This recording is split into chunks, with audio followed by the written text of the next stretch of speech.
fuerza, bastante liderazgo, nos estemos de repente empoderando, ¿no? En zonas, en muchas zonas, está haciendo que de repente ellos pueden estar reaccionando, porque como tú dices, los enunciados patriarcales han cambiado, pero la lógica no, porque muchos hombres no comprenden. Hoy día, por ejemplo, hoy día es el Día del Condón, y estábamos en la campaña del Día del Condón, y por allí se estaba hablando de esta situación, ¿no? O sea, de prevenir los embarazos no deseados, no planificados a través del condón, y por ahí salía pues el tema de que la mujer tiene que casarse y tiene que tener hijos, y nosotros decimos que eso no es fundamental, no es necesario, pero los hombres, muchos, no lo llegan a entender. ¿Pero por qué? ¿Cuál es la razón de que tú no quieras casarte, de que no tengas pareja, no quieras tener hijos?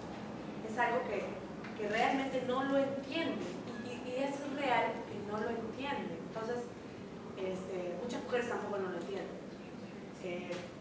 Pero esta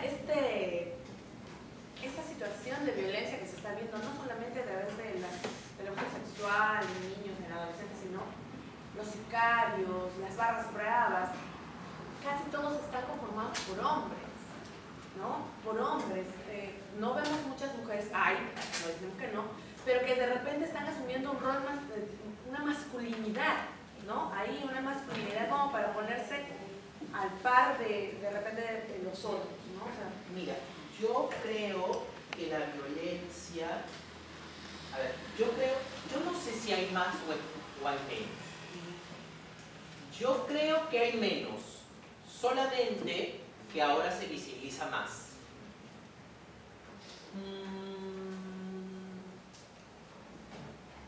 Creo que la masculinidad en este momento pasa por una desconfiguración, sí, pero no es una desconfiguración de tipo individual y psíquica, sino pasa por una desconfiguración social. Lo digo porque cuando lleguemos al momento en donde explique la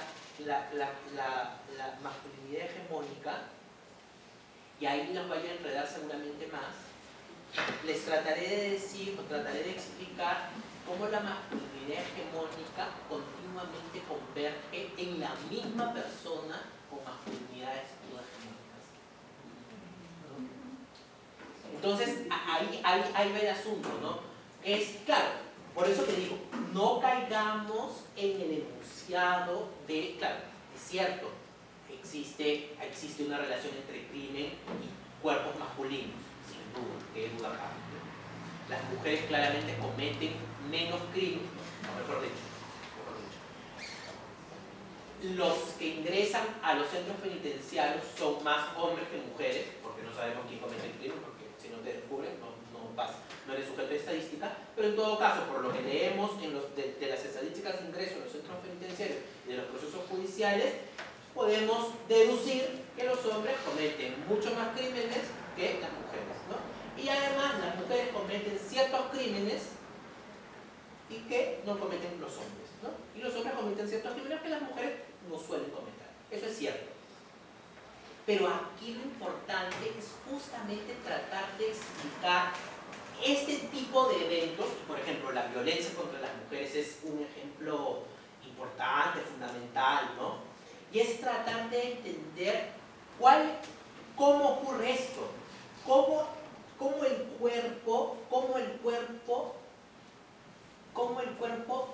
o cómo ciertos cuerpos asumen este capital masculino. Este capital masculino que es lenguaje, este capital masculino que es asumido en un primer momento, ¿no? Como también las mujeres asumen el capital femenino, ¿no? También ocurre esto. O sea, la cultura va a administrar, va a producir una economía libidinal, y va a comenzar a transferir una serie de mensajes a través de ciertos mecanismos y estrategias, unas más amplias, otras más específicas, ¿no?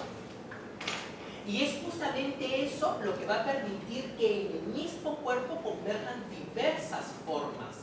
En el caso de la masculinidad, en el caso de la apropiación de los cuerpos del capital masculino, esto recae en el hecho de que en el mismo cuerpo ocurran masculinidades o convivan masculinidades hegemónicas y masculinidades no hegemónicas. He ahí el gran problema, ¿no? He ahí el gran problema. Pero claro, esto dificulta cómo abordar el asunto, porque nos invita por un lado a desnaturalizar la posición masculina, ¿no? Y a explicarla a través de procesos sociales, ¿no? Procesos sociales. Luego, ahora vamos a ver, por ejemplo, la separación de lo público y lo privado, la expropiación del cuerpo de las mujeres,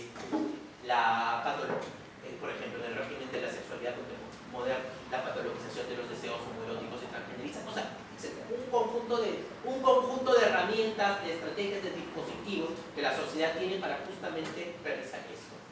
Y es justamente ahí en donde uno tiene que centrar su análisis, porque el asunto es ver cómo el cuerpo masculino vive estas estructuras que son del orden sociológico, ¿no? Aquí, o sea, un esquema, ¿no? Las estructuras sociológicas, no sé si lo puse por acá, las estructuras sociológicas, ¿no? Que son básicamente, ¿no? La división público-privado. Bueno, se los pongo así para irselos diciendo, pero luego lo vamos a ver, ¿no? La división público-privado,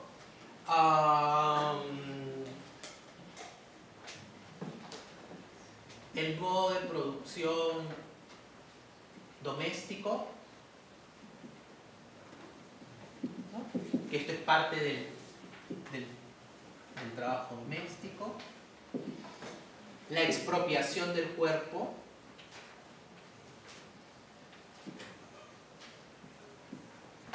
la expropiación del cuerpo femenino, sí, básicamente eso. Ya luego vamos, no quiero, ¿no? Estas son estructuras, esta es la infraestructura, ¿no? Esta es la infraestructura. Esta es la infraestructura.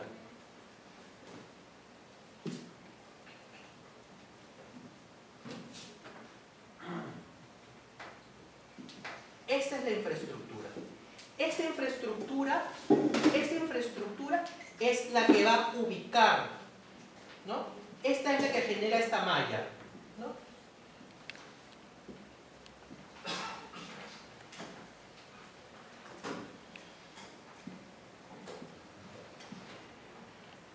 Esta estructura es la que va a generar un conjunto de representaciones, ¿no? Estas representaciones son las que van a atravesar los cuerpos. Pero el atravesamiento de este cuerpo siempre va a ser intransparente, ¿no? Es decir, porque nunca un cuerpo va a poder asumir del todo la norma dictada. Jamás. Eso no existe. Eso no es real, ¿no? Y es justamente ahí en donde surge la subjetividad, ¿no? Y lo que rastreamos es esto, ¿no? Este es el síntoma social.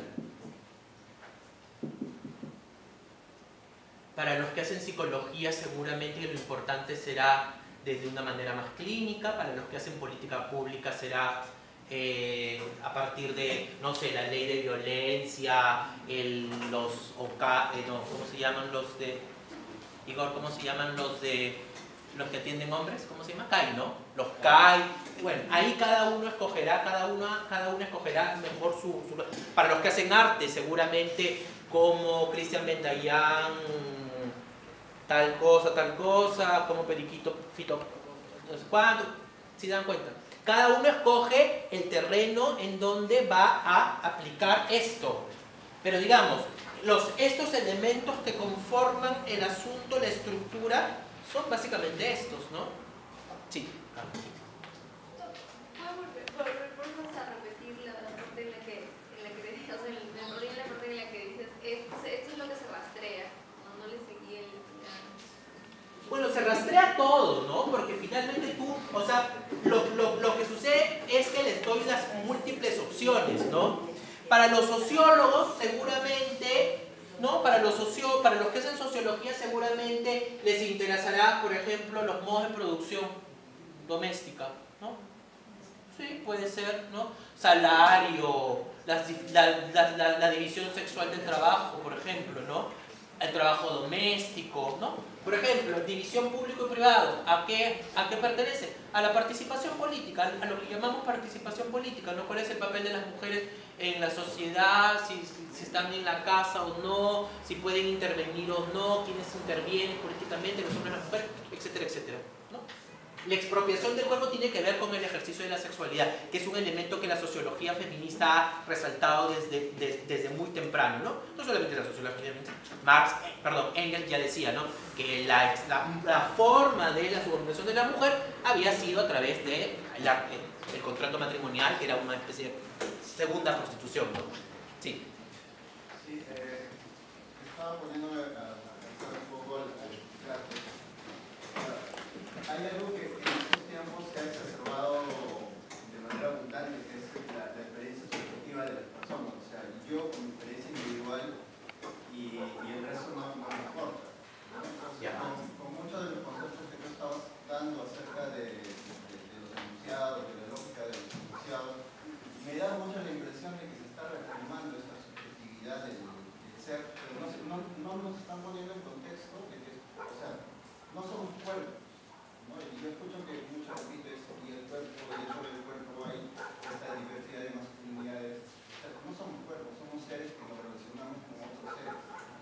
Ahora, hegemónicamente, el psicoanálisis siempre ha estado como el eje explicativo de todas las teorías sociológicas y sobre todo relacionadas con estos asuntos de género, ¿no? Siempre me he preguntado si habría otras posibilidades explicativas y no solo o sea, yo creo que una de las principales conclusiones de Freud ha sido decirnos que en realidad no somos libres, sino que nos determinamos. Hay una instancia que determina cómo nos vamos a comportar.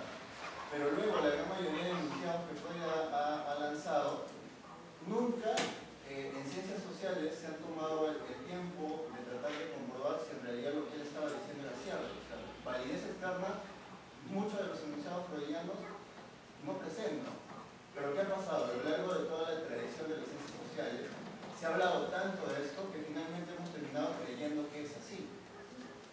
Entonces, muchas de las explicaciones sociológicas acerca de por qué los varones no queremos soltar, porque eso es cierto, no queremos soltar los privilegios que tenemos, de por qué el movimiento feminista que se inició buscando la reivindicación de las mujeres, que es justo hoy en día, pareciera más que están buscando la reivindicación y no la igualdad, ¿no? En otras posturas ya están hablando de que no deberíamos buscar la igualdad, sino la equiparidad, ¿no? que es más justo tanto para varones como para mujeres.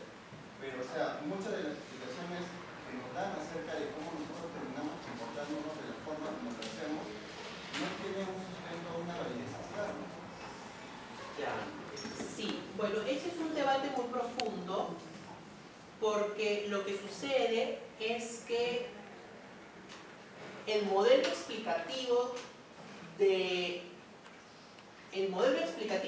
ya no requiere una argumentación universal.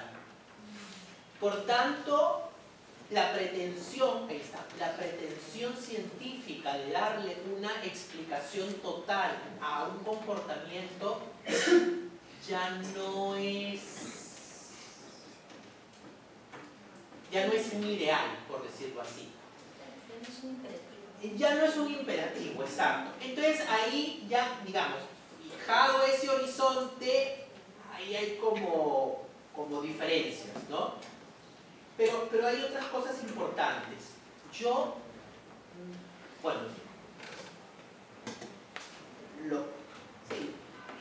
Lo que yo creo, pero creo que también las ciencias sociales y el postestructuralismo, ¿no? Yo no creo que sea una perspectiva. Una cosa es la posmodernidad y otra cosa es el postestructuralismo. Yo sí creo que hay visiones individualistas que pueden decir, bueno, todo vale. Sí, puede ser. Sí. Pero yo creo que los postestructuralistas son los más lejanos a pensar en un individualismo sin sentido, ¿no? Yo creo que más bien lo que estamos enfrentando es la construcción de nuevos ideales.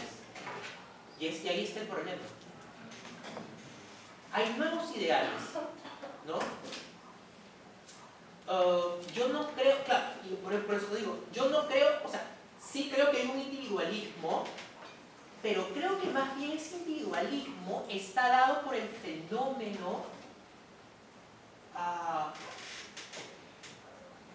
¿cómo lo puedo decir?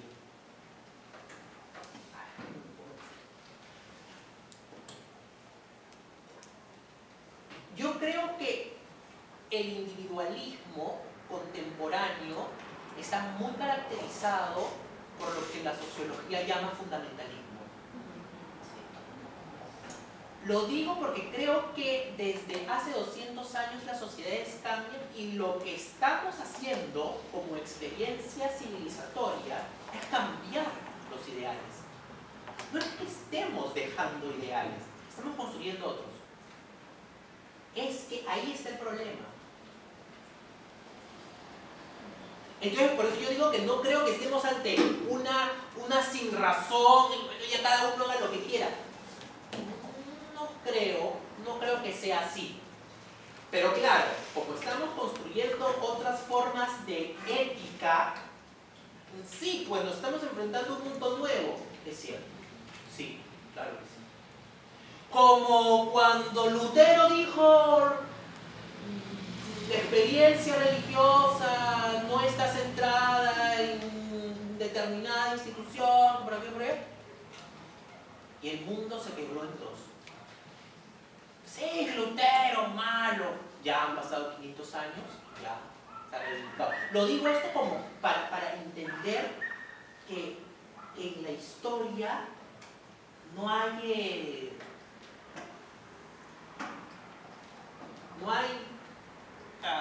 el sentido se construye en la historia, ¿no? Ahí. Pero, dicho esto, pero quiero decir otra cosa. Cuando yo hablo de cuerpo, el cuerpo, o sea, al momento en que el cuerpo ingresa en el discurso, evidentemente ahí está el otro, ¿no? También está el otro. No vayan a creer que es el cuerpo que está solo, ¿no? Pues el cuerpo, no, o sea, desde que la posición materna nos fija en el lenguaje, y miren, y te digo posición materna y no madre, nos fija en el lenguaje, ahí ya está el otro dentro de nosotros. De hecho, esa es la tribulación del psicoanálisis, ¿no? Cómo el otro está en nosotros. Ese es el punto. Parafraseándolo en términos de la masculinidad, cómo el otro fija en nosotros una masculinidad que en términos psicoanalíticos serían éxtimos. O sea, éxtimos en el sentido que lo exterior es lo más profundamente de uno, ¿no? Entonces, ahí, ese vendría a ser el ejemplo más perturbador de cómo el otro juega en la construcción de nuestra intimidad.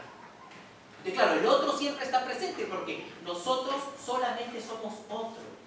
Y ahí otra vez, sí, pues los científicos sociales tendemos a ser escépticos, no creemos en la libertad. Creemos en la responsabilidad. Creemos en que en un momento, a pesar